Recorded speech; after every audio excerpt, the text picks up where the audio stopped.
Buenos días para todos. Hoy estamos con el doctor Juan Diego Villegas, residente de tercer año de anestesia y nos acompaña hoy con su última charla magistral. ACV hemorrágico, manejo anestésico de la hemorragia intracerebral espontánea.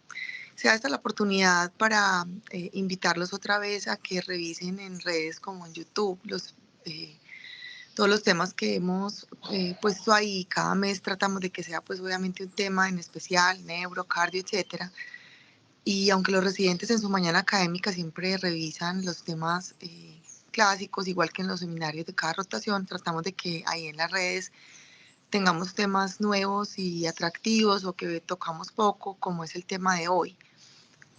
Y no es por lo infrecuente del caso, sino pues por la cantidad y lo vasto de los temas de anestesia que hay que revisar durante la residencia. Entonces, tratamos que en las redes no se repitan estos temas para que igual se puedan volver a revisar cada que alguien necesite. Eso como parte pues del aprendizaje social y colaborativo. Entonces hoy le propuse a Juan Diego revisar este tema de ACV hemorrágico. ACV hemorrágico es un tema muy extenso, como él nos dirá ahorita. Vamos a tomar una parte de él y tratar de que sea pues lo más agradable y tomar como lo más práctico posible de su manejo. Bueno, Juan Diego, muchísimas gracias por la preparación y Doctora empecemos. Eliana, muchísimas gracias por la oportunidad. Bueno, sin más preámbulo, entonces ya con la presentación de la doctora Eliana voy a empezar. Entonces, el día de hoy vamos a hablar sobre estos 6 puntos. Primero, las características clínicas de la hemorragia intracerebral. Después, cómo es el manejo de la coagulación y de la hemostasia en estos pacientes, el manejo de la presión arterial, otras metas del manejo médico que nos pueden servir a nosotros como anestesiólogos, parte del manejo quirúrgico de la hemorragia intracerebral y obviamente pues, las conclusiones. Antes de empezar con esta charla, quiero darle una advertencia a todos los que están conectados y es que tenemos una limitación. Debido a que no todas las hemorragias intracerebrales son quirúrgicas, la mayoría de la información que voy a exponer en esta conferencia es de recomendaciones de la hemorragia intracerebral en el contexto del quirófano, pues de fuera del quirófano, pero que podrían aplicar de una u otra forma al anestesiólogo. Además, otras de las recomendaciones que voy a tener en esta charla son propias del contexto quirúrgico, especialmente pues en neurocirugía, pero pueden no ser específicas de la hemorragia intracerebral, sino del manejo de pacientes con sangrado del sistema nervioso en general o pacientes que están tomando anticoagulantes en otros contextos o recomendaciones de neurocirugía en general. Bueno, empecemos entonces recordando algunas de las características generales del paciente con hemorragia intracerebral. Recordemos que la hemorragia intracerebral es una de las causas de ACV hemorrágico que causa una lesión cerebral atribuible a la extravasación aguda de sangre del parénquima cerebral a partir de la rotura de un vaso sanguíneo, pero a nivel intracerebral. Esto pues lo diferencia de una hemorragia subaracnoidea que podría ser otra de las causas de ACV hemorrágica. Esto es mucho más frecuente de lo que nosotros pensamos. Hace casi un tercio de todos los ACVs anuales a nivel mundial y puede afectar de 12 a 31 personas, pues a 12 a 31 personas por cada 100.000 personas. Y la mortalidad es muchísimo mayor que los pacientes que se presentan con un ACV agudo. A pesar de que nosotros realmente nos entrenamos muchos con el paciente que llegue con un ACV agudo y va para trombolisis o para trombectomía y esas cosas, realmente son los ACV hemorrágicos los que matan más. Con respecto a la presentación clínica, podemos ver que se puede presentar con o sin hemorragia intraventricular. Cuando es una hemorragia intraventricular aislada, entonces la podríamos conocer como primaria. Y cuando es una hemorragia intracerebral que se extendió hacia los ventrículos, entonces se conocerá como con ICH secundaria o hemorragia intracerebral secundaria.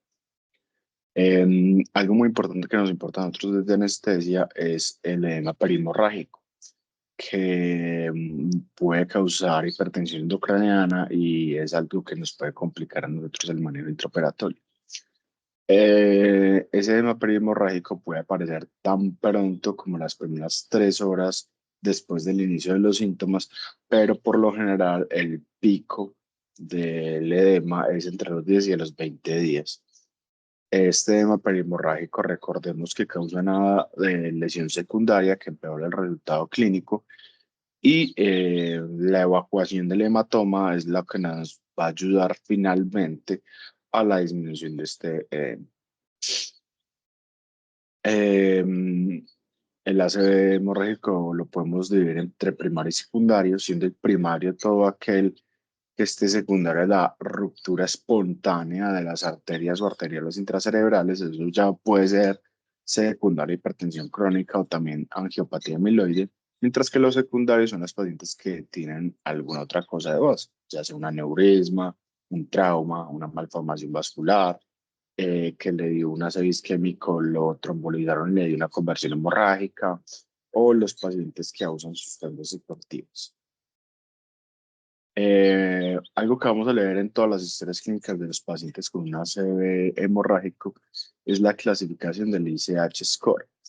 Esta clasificación, pues digamos que está diseñada principalmente por su valor predictor de mortalidad a los 30 días. Sin embargo, muchos neurocirujanos se guían por esto, además de la neuroimagen, también para tomar decisiones sobre el manejo quirúrgico, siendo la mortalidad tan baja como el 0% cuando no hay ningún punto o tan alta como el 100% cuando cumple con 5 a 6 puntos. Desde urgencias, todos estos pacientes se le piden muchos paraclínicos, pero a veces a nosotros nos pueden llegar esos pacientes con eh, paraclínicos faltantes, o si va para una cirugía urgente que no logró pasar mucho por urgencias. Nosotros tenemos que saber definir cuáles son esos paraclínicos que nosotros necesitamos como mínimo para entrar el paciente a cirugía. Y empezamos con lo básico para todo el mundo, que es un hemograma. Para esos pacientes es muy importante definir cómo está el estado de la hemoglobina y el hematocrito, y si tenemos un trombocitopenia que pueda hacer pues que pueda contribuir al sangrado de forma importante. La función renal es supremamente importante debido a la depuración de los anticoagulantes que debemos definir para ver si un paciente se beneficia o no de reversión. Eh, y también estos pacientes pueden tener lesión renal aguda que se asocia mucho a la mortalidad. Los tiempos de la coagulación o pruebas específicas para los anticoagulantes orales directos podrían ser considerados de acuerdo a los antecedentes del paciente. De igual forma, el fibrinógeno también lo podríamos considerar de acuerdo a la etiología de base. Y otros que no se nos podrían olvidar son la glicemia, el ionograma, un electrocardiograma y una prueba de embarazo en las pacientes sin edad fértil. Son muchas las imágenes que se les pueden hacer a estos pacientes, empezando por un TAC simple, después una angioTAC, una resonancia magnética, u otras como por ejemplo la venografía o la angiografía por sustracción digital con catéter intraarterial, que sirve para hacer diagnóstico etiológico en pacientes que se sospecha como causa de base una etiología vascular. Pero para nosotros lo inicial y lo más importante siempre va a ser la TAC simple, ya que con esta se puede definir la necesidad de cirugía. Nos ayuda a saber cuál es el compromiso y la gravedad de acuerdo a la zona del sangrado. Hoy en día la mayoría de los radiólogos dan este reporte. Sin embargo, pues en cualquier momento en el que ustedes tengan esta imagen aún no reportada por radiología o estén legomosos y quieran confirmar, existe esta fórmula que es A por B por C sobre 2 que nos habla de los mililitros de la hemorragia, siendo A entonces el diámetro máximo de la hemorragia en el plano axial, siendo B el diámetro de la hemorragia más o menos a 90 grados de como teníamos a A, y C es como la altura, en otras fórmulas a veces lo ponen como H, y lo describen originalmente como el número de cortes en la TAC eh, con hemorragia multiplicado por el grosor del corte, pero lo podríamos sustituir hoy en día simplemente por el diámetro craneocaudal de la hemorragia. Seguimos ahora con el manejo de la coagulación y considero que este es uno de los ejes principales de esta charla. Mucho de lo que les voy a decir acá, a pesar de que está derivado de guías de hemorragia intracerebral, puede servirles para cualquier tipo de pacientes que esté anticoagulado, tenga un sangrado activo o que vaya a ser sometido a cirugía urgente. Eh, porque es importante hablar de anticoagulantes en este tema de hemorragia intracerebral, y es que los anticoagulantes orales son responsables del 12 hasta el 20% de todas las hemorragias intracerebrales, y en estos casos se justifica siempre la reversión del efecto. En estos pacientes debe ser una rápida reversión de anticoagulación después del diagnóstico y antes de ser llevados a cirugía, ya que una reversión más rápida se asocia a menor expansión del hematoma y se asocia a menos morbimortalidad. Hice esta tabla resumen que al final les puedo compartir sobre cada uno de los anticoagulantes y cuál es su estrategia de reversión de primera y segunda línea. Sin embargo, acá está, digamos, muy estrecho y vamos a verlo paso a paso. Empezando con los antagonistas de la vitamina K, eh, que es la warfarina. Nosotros debemos considerar corregir la última dosis si el INR es mayor a 2, y esto es una recomendación clase 1 de las últimas guías del 2022 de la AJA. Pero ellos dicen que entre un INR entre 1.3 y 1.9 debería ser considerado para nosotros revertir al paciente si tiene el sangrado activo o expansión del hematoma o va a ser llevado a cirugía. Entonces, una de las primeras consideraciones acá es que la meta que nosotros tenemos de un INR 1.5 podría ser insuficiente según lo que nosotros consideremos, ya que la meta para ellos es llevar al paciente a un INR menor a 1.3. Como primera línea, en ambos casos siempre debemos usar el concentrado protrombínico de 4 factores, siempre es el de 4 factores, que la dosis siempre será de entre 25 y 50 unidades por kilogramo. Como segunda alternativa tenemos ya sea el plasma fresco congelado o los complejos protrombínicos de 3 factores o el activado. Sin embargo, estos tienen muchísima menos evidencia. Siempre que se revierte un paciente, debemos administrar de forma concomitante la vitamina K, ya que como sabemos, si solo hacemos la reversión, el paciente pues no va a tener vitamina K para reponer los nuevos factores y se le va a volver a subir el INR.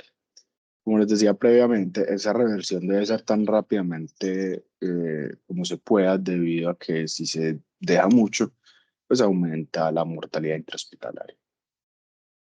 Seguimos con los anticoagulantes orales directos, de los cuales tenemos el dabigatran y los inhibidores directos del factor 10A. En Colombia nosotros solamente tenemos el idarucizumab como estrategia de reversión del dabigatran, mientras que el andexanet alfa aún no ha llegado, pero espero que llegue en un futuro próximo. En los casos en los que los hospitales lo tengan disponibles, entonces se debe utilizar el idarucizumab a las dosis descritas, pero como segunda línea para cualquiera de los DOACs podríamos utilizar ya sea el complejo protrombínico de 4 factores o el de 3 factores o el activado.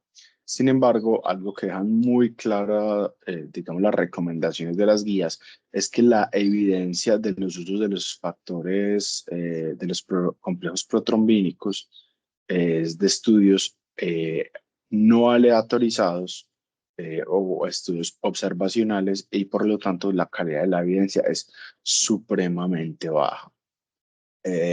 Y su uso lo dejamos nosotros básicamente como una medida de rescate, pero no porque sea algo que tenga toda la evidencia de cada función. Con respecto a las heparinas, tenemos entonces las de bajo peso molecular, en donde la protamina es una opción. Sin embargo, es muy baja la calidad de la evidencia, eh,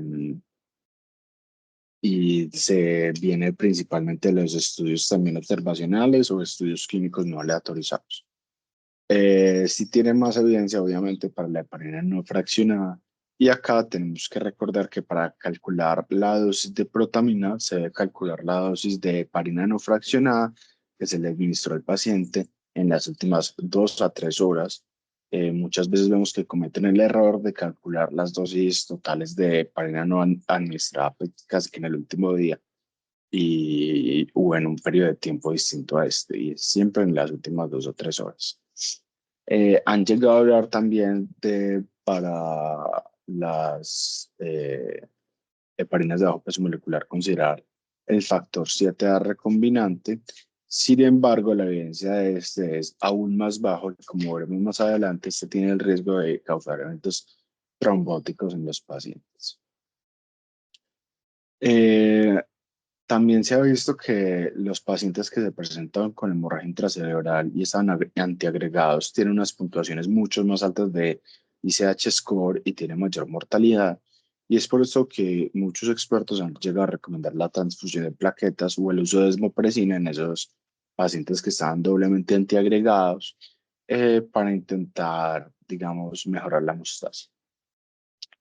Sin embargo, nosotros que tan olímpicamente utilizamos transfusiones en los pacientes, nosotros como sabemos somos la especialidad que más transfunde, eh, a veces no nos detenemos a pensar cuáles son los riesgos potenciales de una transfusión y especialmente cuando hablamos de aféresis de plaquetas, los riesgos son como una lesión pulmonar aguda relacionada con con la transfusión, aparición de trombosis, coagulopatía intravascular diseminada, reacciones hemolíticas de la transfusión, o haber incluso sepsis, entre muchos otros, mientras que los beneficios, específicamente para el tema de hemorragia intracerebral secundaria a eh, pacientes que están doblemente antiagregados, el beneficio de la disminución de la expansión del hematoma parece ser incierto. Entonces tenemos muchos riesgos y tenemos un beneficio incierto y esto lo hemos visto reflejado en varias revisiones, siendo la última esta revisión de Cochrane, en donde la transfusión de plaquetas podría aumentar la muerte o la dependencia funcional a los 90 días en comparación al grupo control durante la hemorragia intracerebral asociada a antiagregantes plaquetarios. Y esto fue estadísticamente significativo. Por lo tanto, la recomendación de la AJA y de la ASA es que no se recomienda la administración de aféresis de plaquetas en pacientes que fueron, pues que tienen una hemorragia intracerebral y no serán sometidos a cirugía. Pero entonces, ¿por qué a nosotros realmente nos importan los pacientes que fueron sometidos a cirugía, no los que no van a ser sometidos a cirugía? Y acá la evidencia es aún más pobre. La recomendación de la AJA y de la ASA es que en estos pacientes podría estar indicada la aféresis de plaquetas, pero que básicamente la indicación queda a criterio del médico tratante o del anestesista, ya que la calidad de la evidencia es muy, muy mala. Se basa principalmente en estudios observacionales o estudios que tienen problemas en su diseño metodológico. Sin embargo, a pesar de que no hay muchos estudios recientes que hablen sobre este tema, nosotros sabemos que cada día más tenemos herramientas para la medición de la disfunción plaquetaria, como por ejemplo el Verify Now o la trombolastografía cuando tenemos el cartucho de la función plaquetaria. Y estas podrían ser adecuadas estrategias que nos ayuden a ver qué pacientes se beneficiarían de transfusión de plaquetas. La otra alternativa que tenemos para esos pacientes antiagregados es la desmopresina. Eh, Sin embargo, esto tampoco es inocuo y se asocia a efectos adversos, pero que en general pueden ser más leves, como flushing, edema periférico, hipervolemia, oliguria, hiponatremia, y los efectos adversos muy graves, como la trombosis cerebrovascular o cardíaca, describen que ocurren en menos de 1% de los pacientes. La AJA dice que su eficacia es incierta y que por lo tanto el uso debería ser como a discreción de cada uno de nosotros. Sin embargo, otros autores dicen como, vea, pues esto es muy barato y, y los efectos adversos graves ocurren tan poco que nosotros se lo ponemos a todos los pacientes antiagregados que se presenten con hemorragia intracerebral y nos ha ido bien. Entonces, este en comparación a las plaquetas, a pesar de que su evidencia no es buena, debido a que es un poco más inocuo, podría utilizarse de forma más rutinaria sin decir que lo deberíamos poner en todos los pacientes. El otro escenario que nos puede suceder es los pacientes que nos llegan con un sangrado secundario, una trombolisis. Ya sea el paciente que le están haciendo una trombolisis por ACV isquémico o por alguna otra causa, como un tromboembolismo pulmonar o un infarto por el miocardio, siendo mucho más infrecuente en esas últimas dos causas, ya que la conversión hemorrágica la vemos principalmente en los pacientes que tienen una isquémica. Hasta el 7% de esos pacientes lo podemos ver. Ellos describen que el fibrinógeno menor a 150 miligramos sobre decilitros va a ser un factor independiente para la expansión del hematoma en estos casos. Y entonces lo que nosotros principalmente haríamos corregir es el fibrinógeno. Como primera línea, describen en las guías de ACV el uso de crioprecipitado, 10 unidades que debemos entrar entre 10 a 30 minutos y que podríamos repetir nuevamente. Y como segunda línea, el plasma fresco congelado, pero nosotros ya sabemos que el plasma para la reposición de fibrinógeno es un poco ineficaz y nos aumenta el riesgo de sobrecargar a un paciente. La terapia antifibrinolítica, esto tiene menos evidencia, pero digamos, si uno se va como por el mecanismo de acción del anteplaza y estos antifibrinolíticos, pues tiene razón sin utilizarlo. Y depende de donde leamos, vamos a encontrar diferentes esquemas para su uso, el más frecuente siendo 1 gramo en 10 minutos. La transfusión de plaquetas la han llegado a recomendar también en estos casos debido a que estos fibrinolíticos también pueden causar disfunción plaquetaria en los pacientes. Sin embargo, la evidencia es muy baja, es principalmente teórica y las guías no ofrecen una recomendación definitiva sobre su uso. Otras alternativas que nosotros podemos utilizar en el paciente que tiene una hemorragia intracerebral y va a ser llevado a cirugía es el uso rutinario del ácido tranexámico o el uso del factor 7 recombinante. El uso del ácido tranexámico, como saben nosotros, es algo que podemos utilizar a veces de forma rutinaria en cirugías grandes o en cirugías en las que pensamos que el paciente va a sangrar. Y su uso en el paciente con ICH es seguro en una ventana de hasta 8 horas después de su presentación. También ha demostrado que su uso causa una leve disminución de la expansión del hematoma, pero a pesar de estos desenlaces subrogados, no hay una diferencia en mortalidad ni en desenlaces funcionales, que es lo que realmente importa al final del día. Especialmente para cirugía, la evidencia les tengo que decir que no es suficiente, ni más hablando de neurocirugía. Los estudios que hablaban de ácido tranexámico en pacientes con hemorragia intracerebral descartaban a todos aquellos que iban a ser llevados a cirugía en las próximas 24 horas y por lo tanto nos dejan nosotros con mucho menos evidencia para este tema. Eh, Cuando nos vamos para los estudios de cirugía cerebral, independientemente de si se trata o no de hemorragia intracerebral, los estudios son insuficientes para sacar conclusiones definitivas. Y lo que dicen muchos autores es que el uso de ácido tranexámico podría llegar a ser insignificante realmente en la cirugía cerebral. Sin embargo, los efectos adversos graves del ácido tranexámico tienden a ser raros y yo entiendo que muchos de ustedes toman la decisión de utilizarlo en estos pacientes. Sin embargo, como les digo, su evidencia no es la más grande. Con respecto al factor 7A recombinante, este ha mostrado también una modesta limitación de la expansión del hematoma, pero esa es su única parte buena porque tampoco ha mostrado desenlaces funcionales positivos a los 3 meses y por el contrario sí aumenta mucho los eventos tromboembólicos. Tanto así que en cirugía los estudios no parecen respaldar su uso y esta última revisión de Cochrane publicada el año pasado mostró que el factor 7A recombinante para el paciente con hemorragia intracerebral espontánea que iba a ser llevado o no a cirugía causaba casi que ninguna diferencia en la muerte o la dependencia de los 90 días. Seguimos con el tema del manejo de la presión arterial. Y algo que siempre se discute es cuándo deberíamos iniciar el tratamiento de estos pacientes. Eh,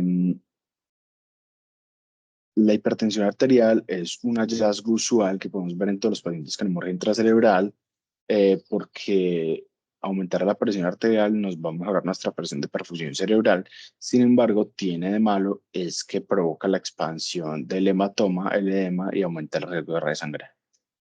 Los estudios que principalmente definieron cuáles iban a ser nuestros rangos de presión arterial y nuestras metas y cuándo debíamos iniciar el tratamiento eran el INTERACT 1 y 2, el ATTACH o este último que fue el Intracerebral Hemorrhage Acute Decrease in Arterial Pressure Trial.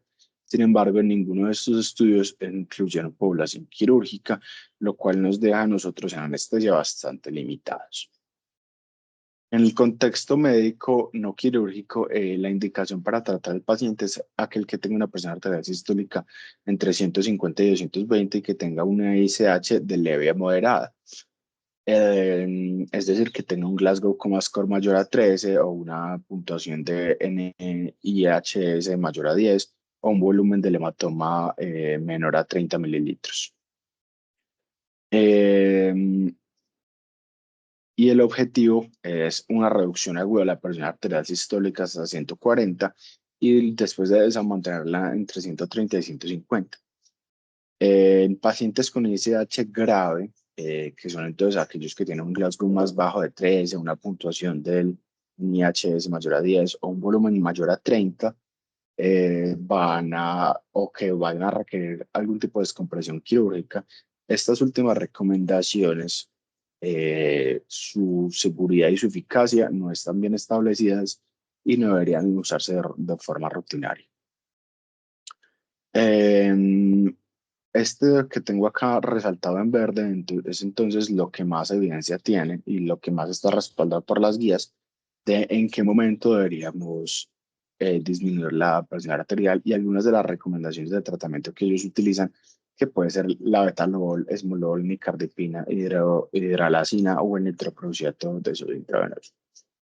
Como les digo, los otros pacientes como los que van a ser sometidos a descompresión quirúrgica, no hay un trigger claro de cuándo deberíamos iniciar el tratamiento, no hay un objetivo tampoco claro, ni tampoco tenemos estrategias de cuál es la mejor forma de la reducción de la presión arterial en estos pacientes.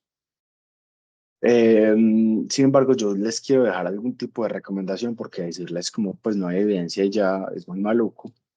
Entonces, lo mínimo que nosotros en anestesia tenemos que saber es que debemos mantener una presión de perfusión cerebral adecuada, ya sea entre 50 y 70 milímetros de mercurio. Y como sabemos, la presión de perfusión va a ser igual a la presión intracraneana menos la presión arterial media. Y la presión intracraneana es algo que en algunos casos podremos monitorizar en los pacientes con hemorragia intracerebral, siendo usada principalmente en aquellos que tienen hidrocefalia aguda debido a una hemorragia intraventricular o que tienen hematomas muy grandes intraparenquimatosos que están desviando la línea media o que tienen efecto de masa y que adicionalmente tienen alteración del estado de conciencia. Sin embargo, esto deja de ser un problema en la presión intracraneana una vez le abren el cráneo al paciente, ya que sabemos que la PIC será casi que igual a la atmosférica y deja de oponer resistencia entre la presión arterial del paciente. Por otra parte, la presión arterial latido a latido la vamos a estar midiendo en todos los pacientes que tengan una hemorragia intracerebral. Si nosotros entonces conocemos esto, no importa con qué presión arterial nos llegue el paciente, sabemos que nuestra meta va a ser mantener una adecuada presión de perfusión cerebral, permitiendo una hipertensión permisiva en los pacientes hasta que se logra la descompresión quirúrgica, que en esos casos vamos a tener también una caída de la presión arterial de forma fisiológica. Otras metas en el manejo médico que nos aplican a nosotros también en anestesia es la presión intracraneana, que debemos mantener una PIC de menos de 22 para mantener una adecuada presión de perfusión cerebral, como habíamos dicho. Una glicemia que debe ser por encima de 60 y por debajo de 180 200 Y la temperatura es supremamente importante porque la incidencia de fiebre es muy alta en los pacientes con hemorragia intracerebral, específicamente supratentorial, y en esos con hemorragia intraventricular que pueden generar también pirexia de origen central. La duración de la fiebre por sí sola es un factor pronóstico independiente, por lo que la normalización agresiva es recomendada. Y por otra parte, no hay ningún tipo de evidencia que respalde el uso de la hipotermia terapéutica, por lo que debemos mantener a estos pacientes siempre normotérmicos. La terapia hiperosmolar, ya sea con solución salina o manitol, se puede administrar en todos los pacientes para disminuir transitoriamente la PIC. Eso tiene adecuada evidencia y es una recomendación por las guías de la AJA y de la ASA. Sin embargo, específicamente para este caso de hemorragia intracerebral e intracraneana, no hay suficiente evidencia que respalde el uso de manitol sobre la solución salina hipertónica. Sin embargo, hay algunos estudios pequeños que sugieren o que se van del lado de la solución salina hipertónica. No me voy a quedar hablando mucho de este tema porque ya lo hemos discutido en charlas previas. Les recomiendo a los que no han visto esta charla que la vean.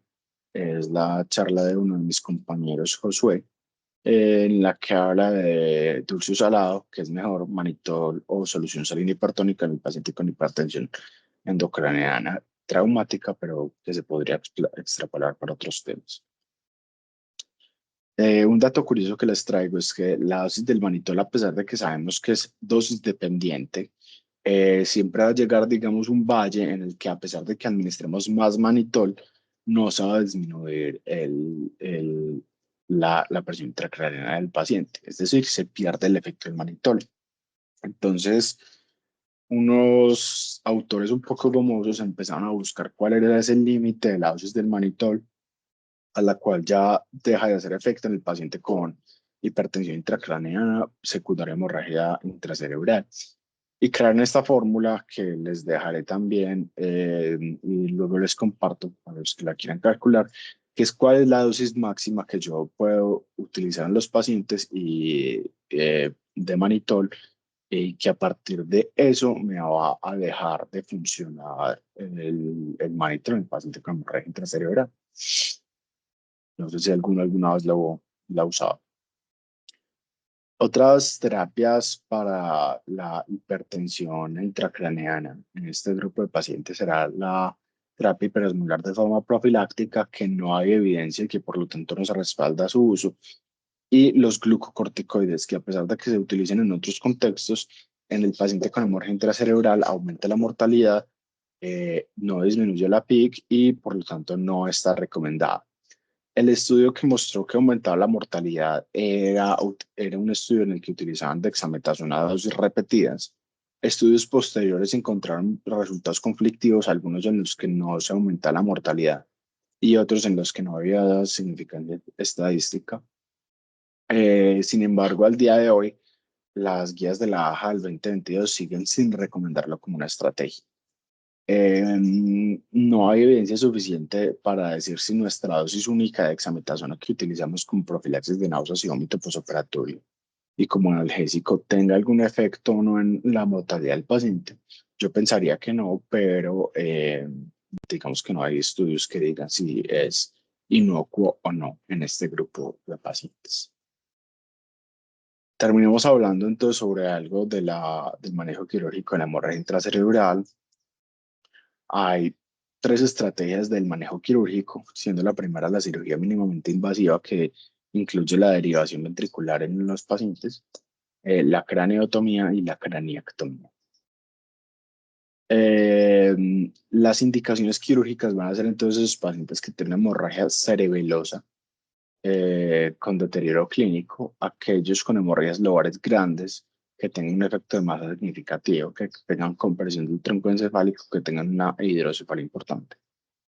Los lugares en donde más hidrocefalia va a ocurrir y efecto de masa va a ser las hemorragias talámicas que van a comprimir el tercer ventrículo, las hemorragias cerebelares que van a comprimir el cuarto ventrículo, y esas dos son las que principalmente nos van a obstruir, digamos, el flujo líquidos falorraquídeos. La evacuación del hematoma por cirugía mínimamente invasiva es una técnica que cada vez se está utilizando más alrededor del mundo y esta puede ser de 4 tipos: la neuroendoscopia, intraventricular o cerebral, la craneopunción, que es una técnica principalmente utilizada en China, la aspiración estereotáxica con trombolisis o sin trombolisis y la evacuación mediada por endopuertos. La trombolisis, para los que no saben de qué les estoy hablando, es que después de meter el catéter o sí, el instrumento al hematoma, le ponen dosis bajas de algún trombolítico como anteplaza para pues, diluir el hematoma y que salga mucho más fácil. Esto está indicado principalmente para pacientes con hemorragia intracerebral supratentorial de volumen de más de 20 a 30 centímetros y que tengan alteración en el estado de conciencia, o para hemorragia intraventricular de menor de 30 centímetros que requieran derivación ventricular externa. Algunas de las consideraciones anestésicas para el paciente que va a ser llevado a cirugía mínimamente invasiva son la posición del paciente, que puede variar de acuerdo al tipo de cirugía. Lo que nosotros en Colombia más frecuentemente se hace es la neuroendoscopia, en donde la cabeza va a estar levantada entre 45 y 90 grados, como se pone en la foto. A pesar de que se traten de cirugías mínimamente invasivas, la monitorización intraoperatoria de estos pacientes debe ser como si fuera para una craneotomía convencional, que debe incluir como mínimo una línea arterial y depende del paciente, podría beneficiarse de la PIC, que en algunos casos podría medirse incluso mediante el propio neuroendoscopio, que se le pone un catéter y se conecta al transductor de la presión intracránea. La técnica anestésica debe ser individualizada y de acuerdo al procedimiento, ya que no todos los procedimientos de mínimamente invasiva son los mismos. Por ejemplo, la aspiración estereotáctica podría hacerse incluso con un paciente en sedación, si es lo suficientemente colaborador, mientras que otras un poco más dolorosas siempre deben hacerse bajo anestesia general. Lo que tenemos claro es que, independientemente de la técnica, debemos permitir un rápido despertar en nuestra población para una rápida evaluación neurológica y debemos evitar el óxido nítrico para prevenir la difusión de este en el aire atrapado en los ventrículos, en el espacio subdural y que cause pues, un aumento de la presión intracerebral. Ya la evacuación por técnicas más invasivas, como por ejemplo la craneotomía o la craniectomía, siguen en uso específicamente en los pacientes mucho más graves.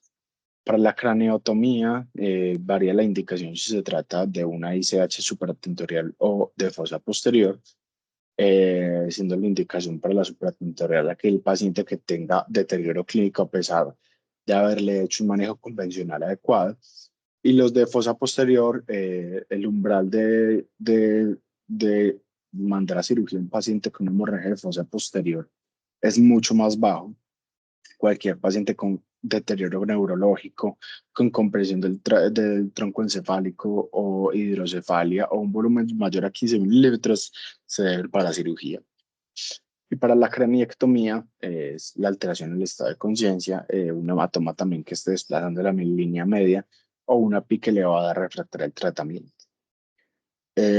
Cuando se ponen a comparar las técnicas entre la mínimamente invasiva y la craneotomía, se ha visto que los pacientes que son sometidos a la mínimamente invasiva tienen mejores desenlaces funcionales a 90 días. Sin embargo, en términos de mortalidad no hay cambios importantes. No voy a hablar mucho sobre, digamos, las consideraciones anestésicas de la craneotomía, ya que también nuestra compañera María de segundo año también hizo una charla sobre este tema que le recomiendo ver, muy recomendada. Y más bien vamos con las conclusiones de esta charla, que son las siguientes. El manejo de los anticoagulantes, antiagregantes sin hemostasia en el paciente con hemorragia intracerebral es algo complejo, como les acabo de mostrar, y debe abordarse de forma individualizada en todos los pacientes. En cirugía no hay evidencia sobre la reducción de la hipertensión arterial a las metas que sí tienen los pacientes no quirúrgicos de 130 a 140 de presión arterial sistólica, Entonces, lo que nosotros tenemos que garantizar es una hipertensión arterial permisiva y mantener siempre una presión de perfusión cerebral adecuada. Las metas del manejo médico, como la presión intracraneana, la temperatura y la glicemia, siempre deberían mantenerse en el contexto quirúrgico de igual forma. Y la cirugía mínimamente invasiva es una técnica creciente que puede mejorar los desenlaces funcionales, pero no la mortalidad en el paciente con criterios quirúrgicos. Como les dije al principio de la charla, hay una gran limitación en los estudios para ICH y su manejo por anestesia en cirugía. Y la mayoría de todas estas recomendaciones que les traje el día de hoy son extrapoladas, pero son lo que tenemos hasta ahora. Les agradezco mucho. Les dejo entonces nuestras redes sociales, Instagram y YouTube, una parte de dudas, preguntas, respuestas, comentarios. El doctor Simón tiene la mano levantada. Profesor Simón, adelante. Hola, ¿me escuchan, cierto? Sí, señor. Hola. Juan, muy buena la charla, pues, o sea, realmente yo creo que uno muchas veces, yo creo que se estresa con estos temas por lo que vos has dicho durante toda la charla, y es que específicamente uno ve y no hay tantas recomendaciones como uno quisiera para, pues, como para el manejo quirúrgico de estos pacientes, y pienso que realmente lo que dijiste es lo que uno encuentra la mayoría de las veces, ¿cierto? Yo tengo una pregunta con respecto a los funciones hipertónicas, pues hiperosmolares, pues para la profe o Juan, pues si le dice algo al respecto, y es, a ver, porque es que uno usualmente ve que en muchos escenarios la gente lo utiliza casi que de rutina, ¿cierto? Sin embargo, pues vos expusiste claramente que hay unas indicaciones. ¿Hay algún otro tip o truco que uno pudiera decir, ve, este paciente va a ir mejor con soluciones hiperosmolares o definitivamente este paciente no le voy a poner soluciones hiperosmolares? Gracias. Antes de que la profe Eliana me ayude, yo diría que la única indicación de poner una solución hiperosmolar es el paciente que tiene signos o síntomas de hipertensión intracraneana. Si lo utilizamos de forma profiláctica, no nos va a servir de nada. Pues no le va a hacer daño al paciente, además de sobrecargarlo de pronto un poquito o aumentarle la diuresis. Si utilizamos manitol o hipotensarlo, pues no nos va a hacer nada más. Porque de forma profiláctica no sirve, ¿cierto? Entonces, yo pienso que solamente la indicación es a aquel paciente que tenga los signos o los síntomas de hipertensión endocraniana. O pues ya si el cirujano empieza a tener problemas y nos pide ayuda, que el cerebro está muy tenso, entonces las medidas de relajación cerebral que nos han enseñado a nosotros siempre, pues yo no creo que eso sea evidencia 1A, pero pues ahí está la alternativa. De responderle a Simón, hacer como una pequeña, un pequeño resumen de lo que hemos hablado hoy. Bueno, evidentemente, como dijo Simón, estos son pacientes que a uno lo preocupan y lo asustan porque eh, pues son pacientes con hematomas, con hemorragias intracerebrales, pues son pacientes muy urgentes. Y el problema de esto es la discapacidad. Entonces, como para, antes de responderle a Simón, quisiera como redondear varias cositas. Lo primero es que, ¿qué pasa? Que la causa de la hemorragia no es siempre posible tratarla de manera quirúrgica, ¿cierto? Entonces ahí es cuando nuestro papel es tan importante en el daño secundario. Eso es una cosa, pues lo primero que tenemos que pensar, ¿cierto? No es que la cirugía le va a resolver al paciente. De hecho, por eso este tema tiene tantos estudios y técnicas quirúrgicas que han venido desde los años 60. Y la primera, pues obviamente fue la crenotomía abierta para estos pacientes, tratando pues como de disminuir el impacto pues como de la mortalidad que tienen. Es importante entonces saber, pues lo primero es que nosotros como anestesiólogos vamos a tener que enfrentar al paciente tanto desde el punto de vista de la técnica que le vamos a dar, pero vamos a estar en un escenario de reversión de la anticoagulación que no voy a ahondar. Juan Diego nos hizo un resumen que les recomiendo pues que lo bajen a través del QR que nos dejó. Y después de definir esta reversión de la anticoagulación, pensar que la lesión secundaria es lo más importante para este paciente de ICH primaria, donde la causa pues no se va a resolver completamente con el drenaje del hematoma. De hecho, como decía Juan Diego, pues hay todavía, y lo hablé pues con algunos neurocirujanos que se dedican mucho a este campo, todavía hay como mucha discusión acerca de cuál es la mejor técnica quirúrgica. Pues si bien la craniostomía es la más utilizada, ustedes saben que desafortunadamente en el ICH las hemorragias son profundas, de núcleos profundos, ¿cierto? Hay que atravesar gran cantidad de tejido sano para llegar a drenar ese hematoma, y por eso se han descrito estas técnicas como las endoscópicas, que sí se hacen acá, como las estereotácticas, y drenajes polipuerto, tratando de evitar el daño del tejido sano. Por eso, cuando el paciente tiene una lesión más cortical, se dice que como a 1 centímetro de la corteza, pues posiblemente lo mejor sea hacerle una craniostomía, no van a entrar pues como a tanto tejido sano, y cuando sean profundos, pues estas técnicas mínimamente invasivas. Digamos que eso es importante o no para nosotros. Creo que a mí siempre me ha parecido importante uno saber qué hace el cirujano y por qué lo hace. Y dentro de eso, pues, de esta clasificación de los pacientes, como a cuál técnica iría, también importa la edad del paciente, ¿cierto? No es lo mismo operar un muchacho de 30 años con un cerebro sano a operar un anciano de pronto con un cerebro más involutivo. Y obviamente aquí, pues, el estado neurológico también juega un papel importante, y el volumen del hematoma, como les digo Juan Diego, ¿cierto? Y las horas. Entonces, posiblemente las mínimamente invasivas serán pacientes con deterioro neurológico en las primeras horas. Ahora, ¿cuáles son las dificultades del estudio? De los estudios, como dice Juan Diego, es pues, que lo primero, la causa no se trata con cirugía, que los pacientes generalmente necesitan cirugías muy urgentes y son difíciles de reclutar para los estudios, o sea, hay mucho crossover entre los pacientes, y que definitivamente lo que sí se ha visto, y lo dijo pues estudios como el INTERACT o el estudio STITCH, y es que las unidades neurológicas juegan un papel muy importante cuando mantienen las presiones arteriales medias y de perfusión en rangos adecuados, y se hace pues todo el cuidado neurocrítico que ya ustedes conocen, ¿cierto?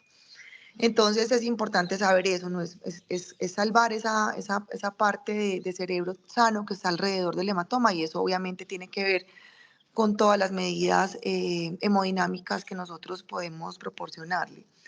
Bueno, respecto a lo que me dice Simón, yo creo, Simón, pues que una cosa es el contexto del paciente en trauma y otra es el contexto del paciente en un ICH, ¿cierto? Digamos que las causas del edema en el trauma, pues la excitotoxicidad y toda esa cantidad de transmisores que tenemos ahí circundando, pues obviamente van a responder a alguna líquido osmótico. En este caso, creo que las indicaciones son limitadas y no tendría yo pues para dar una recomendación exacta, pero asumo que pacientes en los que se vaya a llevar a cirugía urgente, pues emergente, y tengan un tejido cerebral que requiere pues manejo con agentes osmóticos, sería pues como la indicación, y posiblemente más hacia la solución salina hipertónica.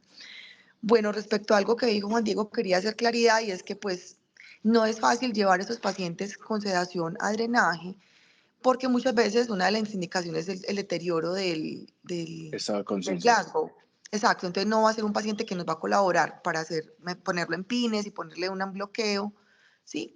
Entonces también eso tenerlo en cuenta, o sea, el Glasgow deteriorado es lo que muchas veces motiva la rápida evacuación, y de hecho los pacientes con Glasgow deteriorados y con herniación en evolución o con herniaciones de la fosa posterior son los que más rápido van a cirugía, por eso los estudios son tan difíciles.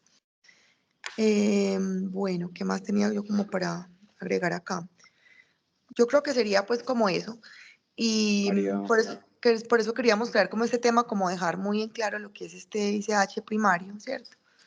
Y el manejo pues como anestésico que debemos darle. Creo que siempre que enfrentemos las variables hemodinámicas y la adecuada reversión de la anticoagulación, pues ya lo otro podríamos conversarlo muy bien con el neurocirujano.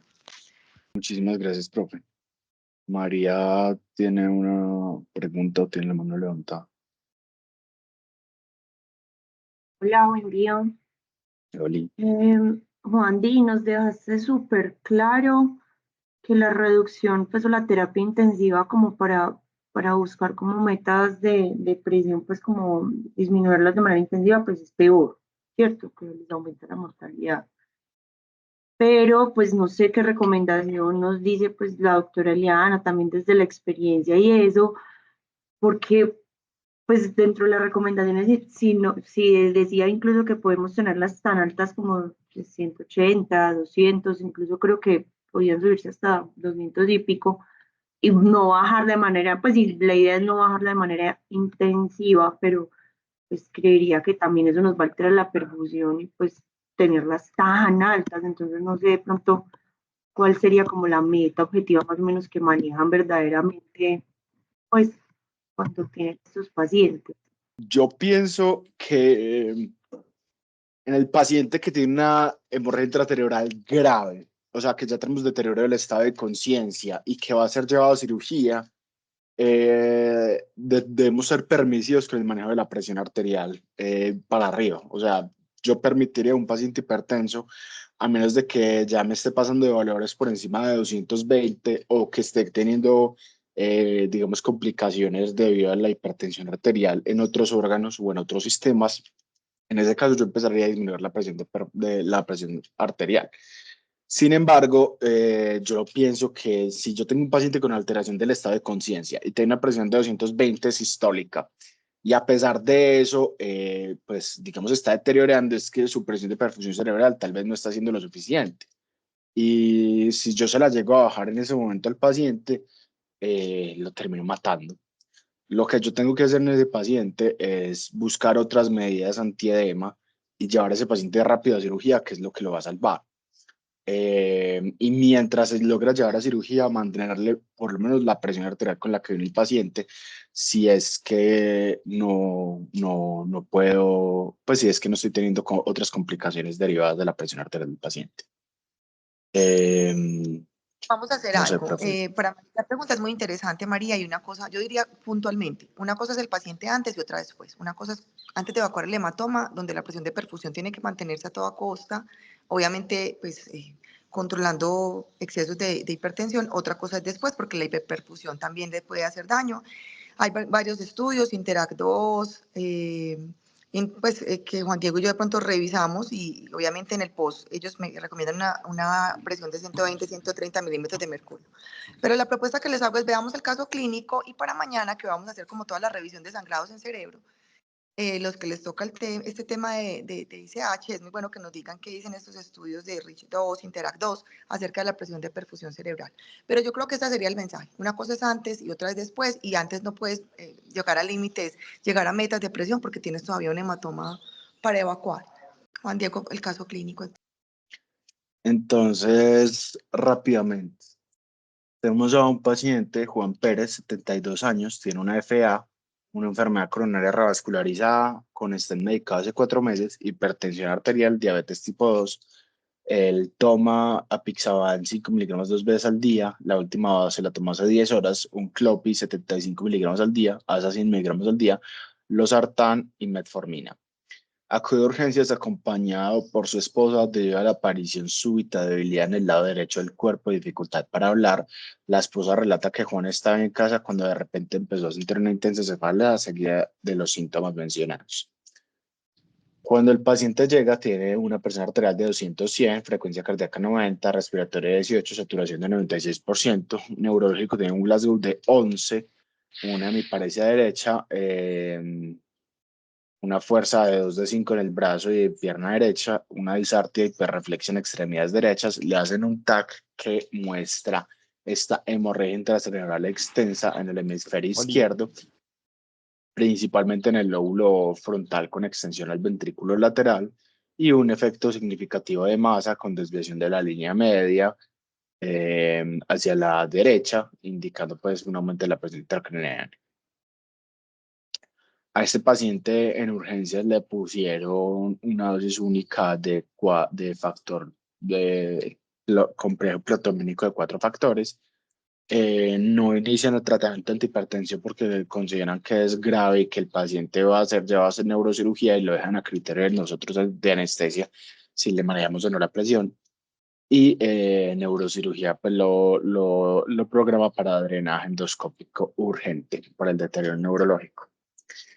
No sé ustedes, muchachos, qué piensan, qué paraclínicos le pediríamos a este paciente, si consideran que por su antecedente cardíaco deberíamos solicitar una ecocardiografía. ¿Cómo lo montan? ¿Qué otros hemostáticos utilizarían y qué otras consideraciones tendrían en este caso? Oli, Juan, ¿qué más? Hola, Bueno, voy a meter la cuchara que llame. adelante.